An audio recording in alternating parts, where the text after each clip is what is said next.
Morning student. Computer network का MCQ part 2 लेके आया हूँ मैं। यदि आपने इससे पहला वाला पार्ट नहीं देखा है तो प्लेलिस्ट में जाके पहले देख लीजिए।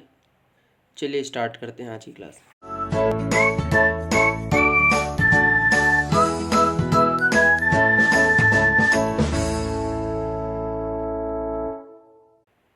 चलिए देखते हैं छठा क्वेश्चन क्या है।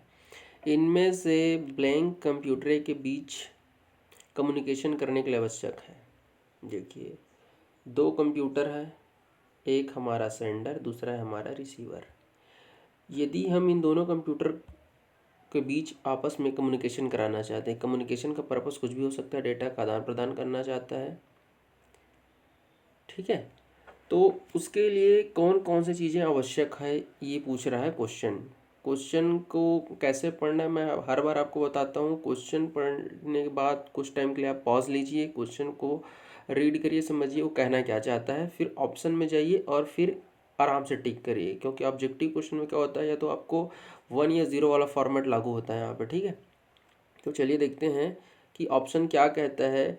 यदि आपने थ्योरी क्लास अटेंड किया होगा तो आपको पता हो गया होगा, ऑप्शन देखने की आवश्यकता ही नहीं है कि हम कम्युनिकेशन करने के लिए दो कंप्यूटर के बीच में हम कम्युनिकेशन कराना चाहते हैं तो कुछ बेसिक रिक्वायरमेंट है जिसके बिना कम्युनिकेशन पॉसिबल नहीं है। तो पहला ऑप्शन देखते हैं, ये लिखा हुआ है ट्रांसमिशन मीडिया की आवश्यकता होती है। ट्रांसमिशन मीडियम के मतलब है गाइडेड मीडियम या अनगाइडेड मीडियम, दो प्रकार का होता है।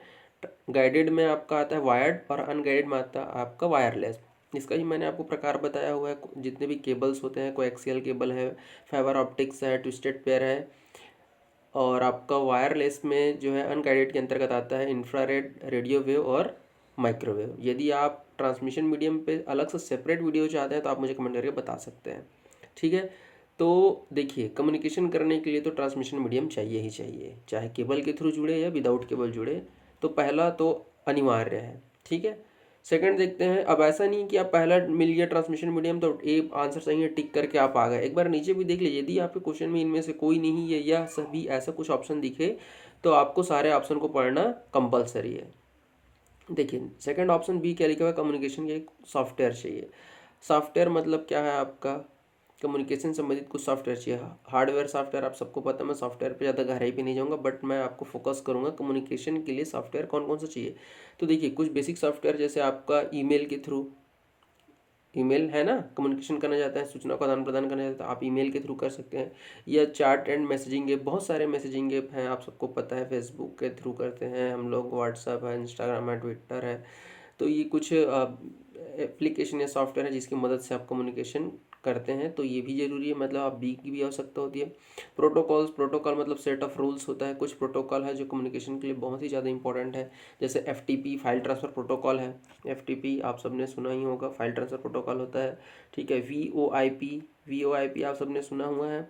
चलिए, तो आपका पहला क्वेश्चन आपका VoIP क्या है, मैंने आपको क्लास में बताया हुआ भी है। VoIP का आप फुल फॉर्म मुझे लिख बताएंगे, पहला क्वेश्चन है, नोट करते चलेंगे, मैं 2-3 क्वेश्चन पूछूंगा आपसे।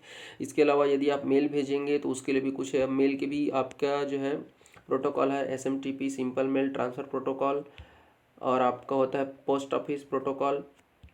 चलिए, इसी में सेकंड क्वेश्चन भी देखिए, यदि आप मेल करते हैं तो पॉप और SMTP के अलावा और कौन से प्रोटोकॉल आप यूज़ कर सकते हैं, आप मुझे कमेंट बॉक्स में बताएंगे।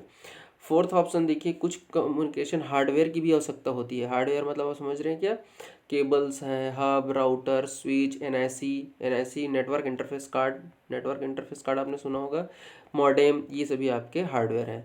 तो आप समझ गए होंगे कि इस क्वेश्चन का आंसर होगा इनमें से सभी, ऑप्शन नंबर ई, ठीक है। चलिए नेक्स्ट क्वेश्चन की ओर चलते हैं।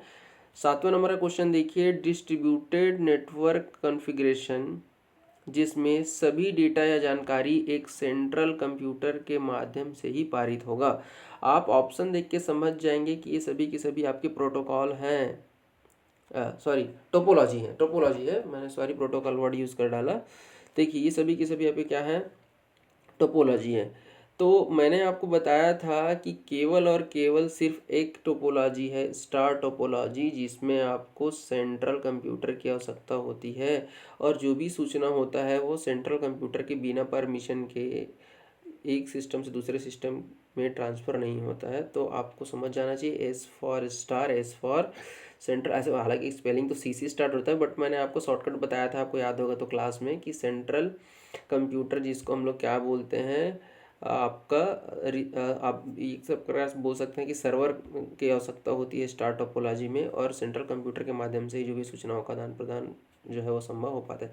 तो इस क्वेश्चन का आंसर तो वैसे ए होगा, बट मैं आपको जो है बस और रिंग और पॉइंट टू पॉइंट को भी थोड़ा सा डिस्क्राइब कर देता हूँ। देखिए बस टोपोलॉजी क्या कहता है, जब बस टोपोलॉजी आप यूज़ करेंगे तो एक सिंगल केबल वायर ऐसा रहेगा जिसमें जितने भी आपके नोड रहेंगे वो उसी सिंगल केबल में ही डायरेक्ट ऐसे जुड़े हुए रहेंगे, और आपके जो दोनों छोर रहता है वहाँ पे आपका क्या रहता है, क्या रहता है आप लोगों को पता है ना, टर्मिनेटर। यस, टर्मिनेटर लगा होता है, ताकि जब ये सिस्टम नंबर 1, ये 2 है, ये 3 है और ये 4 है, यदि डेटा ट्रांसफ़र करना चाहे तो वो इस दिशा में हो, इधर जाने पे वो डेटा को टर्मिनेट कर दे। तो एक सिंगल केबल की मदद से जितने भी नोड रहेंगे नेटवर्क में वो सभी सिंगल केबल की मदद से जुड़े हुए रहते हैं, ये हमारा बस टोपोलॉजी कहलाता है। उसके बाद देखते हैं पॉइंट पॉइंट, सबसे सरल है, सिर्फ दो ही नोड रहेगा और दोनों नोड एक दूसरे से डायरेक्ट कनेक्ट रहते हैं, इसके बीच में किसी प्रकार के मीडिएटर की आवश्यकता नहीं होती है। नेक्स्ट हमारा क्या है, रिंग टोपोलॉजी। तो रिंग क्या कहता है कि जितने भी नोड रहेंगे वो एक सर्कल के फॉर्म में होंगे। देखिए ऐसा सिस्टम रहता है।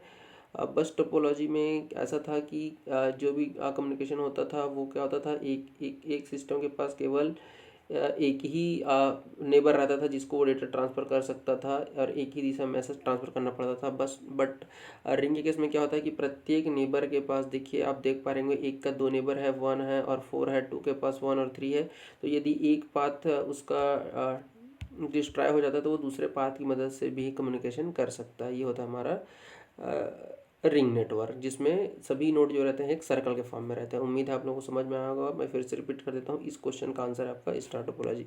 नेक्स्ट क्वेश्चन देखते हैं, क्वेश्चन नंबर 8वां, कि कम्युनिकेशन मोड जो दोनों तरफा कम्युनिकेशन को सपोर्ट करता है लेकिन एक समय में केवल एक। देखिए क्या कह रहा है, कम्युनिकेशन के लिए obvious है, कम से कम दो आपको क्या चाहिए, नोड चाहिए। अब क्या कह रहा है, दोनों तरफ से कम्युनिकेशन तो हो रहा है, ये देखिए ये भी सेंडर का काम कर सकता है और ये रिसीवर का, ये रिसीवर और ये सेंडर, दोनों दोनों तरफ से कम्युनिकेशन को सपोर्ट कर रहा है। लेकिन कंडीशन क्या है, एक समय में केवल एक ही दिशा में। मतलब जब ये सेंडर रहेगा तो ये रिसीवर रहेगा, उस समय ये जो है क्या कर सकता है, रिसीव नहीं कर सकता। ठीक है, वैसे ही इसके जस्ट अपोजिट जब ये सेंड करेगा तो उस समय कि ये रिसीव कर पाएगा। ऐसा कब होता है, जब ये आधा हाफ डुप्लेक्स का काम है। तो इस क्वेश्चन का आंसर क्या हो जाएगा, हाफ डुप्लेक्स। एक कम्युनिकेशन दोनों दिशा में होगा बट एट ए टाइम एक दिशा में। यदि दोनों तरफ से कम्युनिकेशन होगा तब वो क्या कहलाएगा, फुल डुप्लेक्स।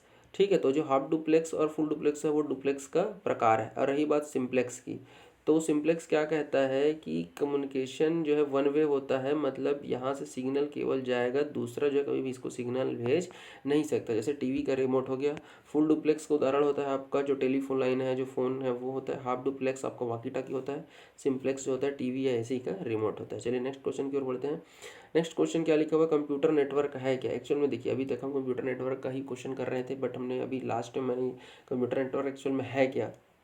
तो कंप्यूटर नेटवर्क क्या है, यदि कोई भी दो कंप्यूटर हैं, दो अलग अलग कंप्यूटर हैं, अब उन कंप्यूटर को किसी प्रकार का सूचना या जो है का आदान प्रदान करना चाहिए, किसी भी फॉर्मेट में हो, टेक्स्ट के फॉर्म में हो, वीडियो ऑडियो या किसी भी प्रकार से आपको सूचना है, उसको यदि आप आदान प्रदान करना चाहते हैं, शेयर करना चाहते हैं, इन्फॉर्मेशन है या रिसोर्स है, ज़रूरी नहीं कि सूचना का आदान प्रदान हो। आप चाहे तो प्रिंटर है या कम्युनिकेटिंग डिवाइस है, उसको भी यदि आप शेयर करना चाहते हैं तो उसके लिए हम क्या करते हैं, कंप्यूटर नेटवर्क का निर्माण करते हैं। इसमें होता है क्या है कि n नंबर ऑफ जो कंप्यूटर होता है, जिसको हम लोग नोड कहते हैं, जितने भी कंप्यूटर होते हैं वो सभी के सभी एक चैनल से एक दूसरे से कनेक्ट रहते हैं कम्युनिकेशन मीडिया के माध्यम से, चाहे वायर्ड हो या वायरलेस हो, उनको आपस में कनेक्ट होना अनिवार्य है। कुछ हार्डवेयर उपकरण होते हैं, जैसे मैंने अभी कहा प्रिंटर है, एनआईसी है, इसकी मदद से कंप्यूटर जो है आपस में जुड़े हुए रहते हैं और इन्फॉर्मेशन के साथ साथ वो रिसोर्स को भी शेयर करते हैं। जैसे मैंने अभी बताया था आप लोगों को, प्रिंटर है, उसको भी आप क्या कर सकते हैं, शेयर कर सकते हैं। मतलब सूचनाओं का आदान प्रदान करने के अलावा यदि आप कंप्यूटिंग डिवाइस को भी शेयर करना चाहते हैं तो उसके लिए हमको क्या करना पड़ता है, कंप्यूटर नेटवर्क का निर्माण करना पड़ता है। इससे पैसे की बचत होती है, समय की बचत होती है। तो इस क्वेश्चन का आंसर हो जाएगा इनमें से सभी। ठीक है, चलिए नेक्स्ट क्वेश्चन देखते हैं। IPv6 एड्रेस है। सबसे पहले मैं आपको बता दूं IP का मतलब होता है इंटरनेट प्रोटोकॉल। तो इंटरनेट प्रोटोकॉल है क्या कि जब आप दो सिस्टम के बीच में सूचनाओं का आदान प्रदान करते हैं तो उसके लिए हमको क्या करना पड़ता है, कुछ सेट ऑफ रूल्स, नियमों का समूह है, उसको पालन करना पड़ता है। तो ये जो सेट ऑफ रूल्स होता है उसी को हम लोग क्या कहते हैं, प्रोटोकॉल कहते हैं। तो इंटरनेट प्रोटोकॉल में होता क्या है कि सपोज करिए सेंडर के पास जो है वो डेटा है वो क्या है, काफ़ी बड़ा है, बट उसका जो मीडिया है उसमें वो उस डेटा को ट्रांसफ़र नहीं कर सकता। तो उस डेटा को क्या करेगा, छोटे छोटे भाग में डिवाइड करेगा, जिसको हम लोग क्या बोलते हैं, IP पैकेट बोलते हैं। क्या बोलते हैं, IP पैकेट बोलते हैं। IP पैकेट या फिर उसको IP पैकेट बोलते हैं या फिर उसको डेटाग्राम कहा जाता है। क्या कहा जाता है, डेटाग्राम कहा जाता है। ठीक है, जिसके माध्यम से हम क्या करते हैं, सूचनाओं का आदान प्रदान करते हैं।